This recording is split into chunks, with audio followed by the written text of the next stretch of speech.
Hundreds of hikers trapped on Mount Everest have been guided to safety by rescuers. Unusually heavy snow and rainfall have pounded the Himalayas. Chinese state media reported that the trekkers had reached the small township of Qudang and rescuers made contact with more than 200 remaining hikers. One person has indeed died. Now let's bring in Kenton. He's a British mountaineer and one of the world's most experienced Everest guides. He joins us from Oxford in the UK. Kenton, you have reached this mountain summit an unbelievable 19 times. That's more often than any other non-Nepali. What can you tell us about the conditions up there in this type of weather at this time of year?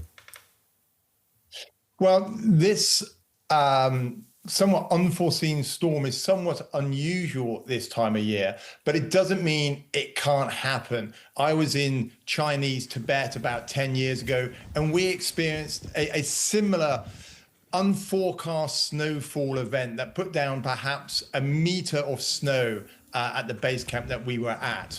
Now, the conditions that some of these people will be experiencing would be incredibly harsh. They are certainly on the north side of Everest, they are on what's known as the Tibetan Plateau, and it's a very high 5,000 to 5,500 meter plain, very high, desolate, exposed area. So those that have survived the storm cycle are now going to experience incredibly deep snow, very cold temperatures, and although the weather forecast is improving, there is high wind forecast. So you have the real issue of potential frostbite and exposure injuries for those individuals that are still exposed to the elements.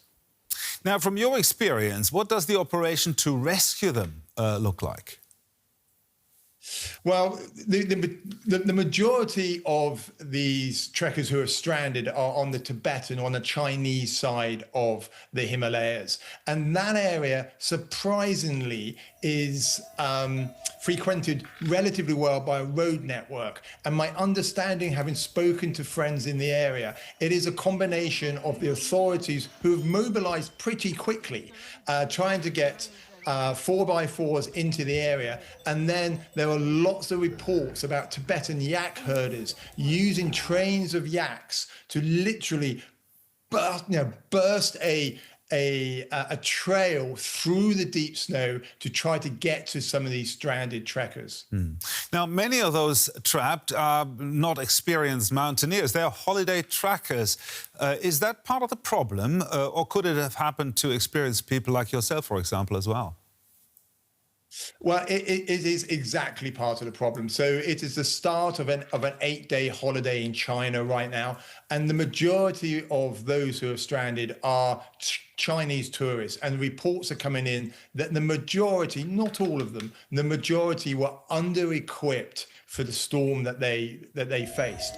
Meanwhile, on the southern side of the mountain, the Nepalese side of the mountain, which arguably was hit in a less ferocious manner, the trekkers there, it sounds like they were better equipped for it. They had the ability to find shelter much more quickly because of the infrastructure, and the numbers of trekkers stranded on the Nepali side are way less.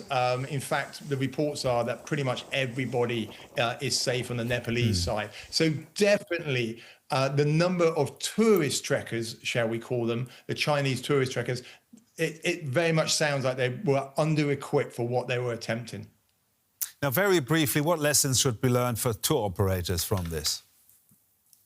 Well, I think very simply, mountain storms, doesn't matter if you're in the Alps or the Himalayas, mountain storms do come along unforecast. And no matter what the weather forecast looks like or what the weather actually looks like, if you put your head out your tent or head out the tea house, you've got to be equipped for these things. You've got to have warm clothing, good waterproofs, and you've got to have a plan B in case something like this happens. Thank you very much. Kenton there.